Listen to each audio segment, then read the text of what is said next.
Hello friends, आज हम बात करते हैं अंतिम हिंदू सम्राट पृथ्वीराज चौहान के ऊपर बनी बायोपिक फिल्म पृथ्वीराज के बारे में। यह फिल्म 3 जून 2022 को रिलीज होने वाली है। इसी के साथ में अजय देवगन की फिल्म मैदान भी इसी दिन रिलीज होने वाली है। तो चलो अपन तो बात करते हैं पृथ्वीराज फिल्म के बारे में। मैं मनीष लोहार हमारे चैनल 3 अबाउट में आपका हार्दिक स्वागत करता हूं। बढ़ते हैं फिल्म की तरफ। फिल्म में अक्षय कुमार, मानुषी छिल्लर, संजय दत्त, सोनू सूद, मानव विज, आशुतोष राणा, ललित तिवारी, गोविंद पांडे आदि मुख्य लीड रोल में है। अक्षय कुमार सम्राट पृथ्वीराज चौहान, संजय दत्त काका कान्हा, मानुषी छिल्लर संयोगिता, सोनू सूद चंद्रबरदाई, मानव विज मोहम्मद गौरी, आशुतोष राणा जयचंद्र गहड़वाल, ललित तिवारी अनंगपाल तोमार और गोविंद पांडे पाजोन कछवा का रोल निभा रहे हैं। बात करें किस एक्टर ने कितने रुपए इस फिल्म के लिए चार्ज किए हैं, तो फिल्म का बजट 300 करोड़ बताया जा रहा है, जो कि एक बहुत ही बड़ी फिल्म है। 300 करोड़ में बनी यह फिल्म बॉक्स ऑफिस पर कितना धमाल मचाती है। इस फिल्म के लिए अक्षय कुमार ने 60 करोड़, मानुषी छिल्लर ने 1 करोड़, संजय दत्त ने 5 करोड़, सोनू सूद ने 3 करोड़, मानव विज ने 10 लाख की मोटी रकम वसूल की है। मानुषी छिल्लर इस फिल्म के साथ बॉलीवुड डेब्यू कर रही हैं। मानुषी छिल्लर ने 2017 में विश्व सुंदरी का खिताब हासिल किया था। काका कान्हा पृथ्वीराज चौहान के काका हैं। फिल्म के निर्देशक चंद्र प्रकाश द्विवेदी हैं। यह फिल्म बॉलीवुड की सबसे महंगी फिल्मों की लिस्ट में शामिल हो गई है। चंद्रबरदाई पृथ्वीराज के दरबार में एक कवि थे। यह फिल्म पृथ्वीराज रासों पर आधारित है। इतिहासकार मानते हैं कि चंद्रबरदाई ने पृथ्वीराज जी के शासन के 400 साल बाद ये रचना करी थी। अगर ये फिल्म इसी रचना पर आधारित है तो इस मूवी में कुछ न कुछ तो ऐतिहासिक त्रुटियां जरूर होगी। फिल्म के टाइटल को लेकर भी लोगों द्वारा आपत्ति जताई जा रही है कि फिल्म बनाने वालों ने इतने महान योद्धा को फिल्म के टाइटल में सम्मान नहीं दिया। फिल्म का नाम बदलकर कुछ और रखने की बात हो रही है। ऐतिहासिक फिल्म के साथ ऐसा हर बार होता ही है। मेकर्स ने फिल्म का ट्रेलर रिलीज किया, जिसमें भव्य सेट, एक्टर्स, कॉस्ट्यूम और लड़ाई के सीन देख एक्साइटमेंट बढ़ गई है। कोविड के बाद अचानक ही बड़े बजट की फिल्मों के लिए क्रेज बढ़ गया है। साउथ और बॉलीवुड के मेकर्स अब बिग बजट फिल्मों पर दाव लगा रहे हैं। इस फिल्म के वॉर सीन राजस्थान में शूट हुए हैं, जिसमें 400 जूनियर आर्टिस्ट को वॉर सीक्वेंस में सैनिक बनाए गए हैं। सैनिकों के साथ तलवार से लेकर ढाल तक इतने सारे शस्त्र होते थे कि उन्हें 19 ट्रकों से अलग से ले जाया जाता था। फिल्म में एक सीन में पृथ्वीराज यानी अक्षय कुमार शेर के साथ भिड़ते नजर आते हैं। ये शेर असली होता है। फिल्म के क्रू मेंबर्स अफ्रीका गए थे, वहां उन्होंने असली शेरों के साथ शूट किया। असली शेर के आगे क्रोमा रखकर उसके अलग अलग एंगल से जंप शॉट कैप्चर किए गए, जिसे बाद में इन क्रोमा को हीरो के साथ रिप्लेस कर दिया गया। वॉर सीन राजस्थान में इसलिए शूट किए गए क्योंकि मुंबई में इतनी जगह नहीं है कि वॉर सीन शूट कर सके। वॉर सीन शूट करने में 10 से 12 दिन लगे थे। वही पृथ्वीराज के जमाने के महल से लेकर दरबार और बाजार के सेट बनाने में 35 करोड़ रुपए लगे थे। वही फिल्म की अन्य शूटिंग भी मुंबई में ही हुई थी। बॉलीवुड में अक्षय कुमार अपनी दमदार एक्टिंग के लिए जाने जाते हैं। वो जो भी रोल निभाते हैं उस रोल में जान डाल देते हैं। अब जानते हैं पृथ्वीराज चौहान से जुड़ी कुछ रोचक बातें। पृथ्वीराज चौहान हिंदुत्व के योद्धा कहे जाने वाले चौहान वंश में जन्मे पृथ्वीराज आखिरी हिंदू सम्राट थे। पृथ्वीराज चौहान का जन्म 1168 में अजमेर के राजा सोमेश्वर चौहान के घर हुआ था।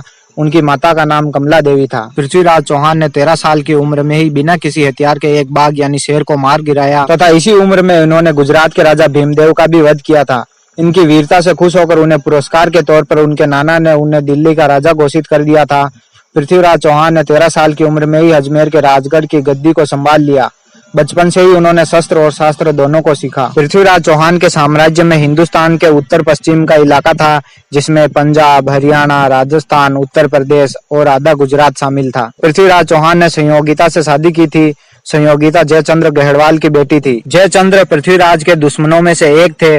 पृथ्वीराज और संयोगिता की लव स्टोरी इतिहास की मशहूर प्रेम कहानियों में से एक है। सम्राट पृथ्वीराज चौहान की सेना बहुत बलवान और विशालकाय थी। उनकी सेना में 3 लाख सैनिक और 300 हाथी थे। सन 1191 में पृथ्वीराज चौहान ने मोहम्मद गौरी को तराइन की प्रथम लड़ाई में हराया। इसके बाद लगातार पृथ्वीराज चौहान ने मोहम्मद गौरी को 17 बार हराया। पृथ्वीराज चौहान बहुत ही दयावान थे। सम्राट पृथ्वीराज चौहान इतने दयावान थे कि उन्होंने मोहम्मद गौरी को 17 बार हराने के बावजूद भी उसे हर बार माफ कर दिया करते थे। तराइन के दूसरे युद्ध 1192 यानी 18वीं बार जब मोहम्मद गौरी ने पृथ्वीराज से युद्ध किया तो इस युद्ध में पृथ्वीराज चौहान को हारना पड़ा और इसी के साथ हिंदुस्तान में इस्लामिक साम्राज्य की स्थापना होने लगी। यदि पृथ्वीराज चौहान ने गौरी को 17 बार माफ नहीं किया होता तो हिंदुस्तान में कभी भी इस्लामिक साम्राज्य खड़ा नहीं हो पाता। पृथ्वीराज की हार के बाद उसने पृथ्वीराज को मारा नहीं बल्कि अपने साथ बंदी बनाकर अफगानिस्तान ले गया। पृथ्वीराज के हार का मुख्य कारण था जयचंद्र। हर कुशल राजा का एक भेदी होता है, उसी तरह राज्य में कोई न कोई गद्दार भी जरूर होता है। उसी तरह जयचंद्र चंद्र ने भी अपने राजा पृथ्वीराज के साथ गद्दारी कर मोहम्मद गौरी से हाथ मिला लिया था, जिसका नतीजा ये हुआ कि पृथ्वीराज को 18वीं बार हारना पड़ा। पृथ्वीराज के साथ चंद्रवरदाई को भी बंदी बना लिया गया।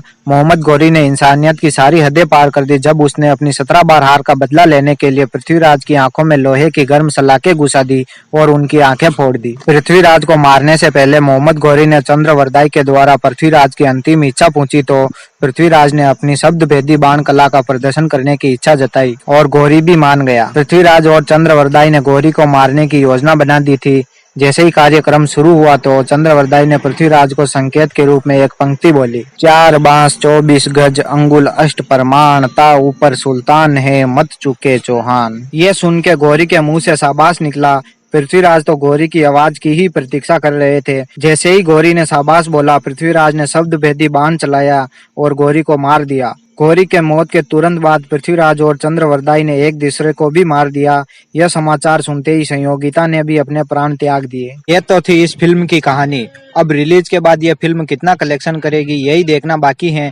यह फिल्म दूसरी हिंदी फिल्मों की तरफ फ्लॉप होगी या ब्लॉकबस्टर, क्योंकि साउथ की एक मूवी केजीएफ चैप्टर 2 का जलवा अभी भी जारी है और दूसरी तरफ मैदान भी रिलीज होने वाली है। इस बायोपिक फिल्म में किसी भी तरह के सीन के बदलाव न करने की धमकियां दी जा रही हैं। किसी आदमी ने एक वीडियो बनाया जिसमें उन्होंने साफ कहा कि इतिहास के साथ छेड़छाड़ या बदलाव किया तो यह फिल्म राजस्थान में रिलीज नहीं करने देंगे। इसी के साथ उन्होंने कहा कि चाहे वो अक्षय हो या अमिताभ बच्चन, उनकी किसी भी फिल्म की शूटिंग तक नहीं होने देंगे। कई लोगों ने इस मूवी का टाइटल बदलने की मांग की थी, जिसके बाद मेकर्स ने इस मूवी का नाम पृथ्वीराज से बदलकर सम्राट पृथ्वीराज कर दिया था। जब से इस फिल्म की घोषणा हुई है तब से यह फिल्म चर्चा में है।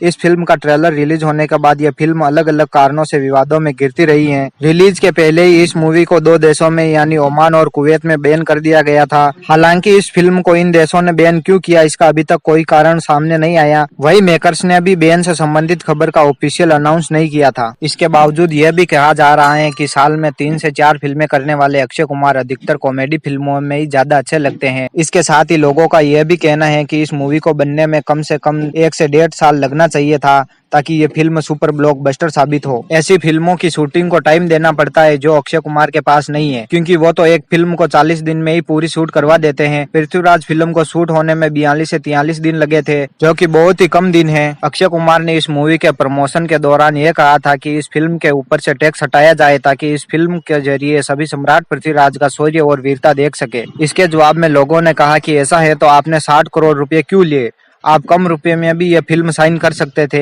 वही अक्षय कुमार थोड़े दिन पहले विमल के एड में नजर आए थे। इस एड के कारण अक्षय कुमार को इस फिल्म में भी बहुत ज्यादा नुकसान होने वाला है। चलो, विवाद तो होते रहते हैं, आप तो अपने नजदीकी थिएटर में फिल्म देख लेना, जो आपको इस फिल्म का सही प्रारूप पता चल जाएगा। ये तो फिल्म देखने के बाद ही पता चलेगा कि फिल्म में क्या दर्शाया गया है। तो मिलते हैं अगले वीडियो में, तब तक हमारे चैनल को सब्सक्राइब करके बेल आइकन बटन जरूर दबा देना। पृथ्वीराज चौहान के लिए एक लाइक तो बनता है।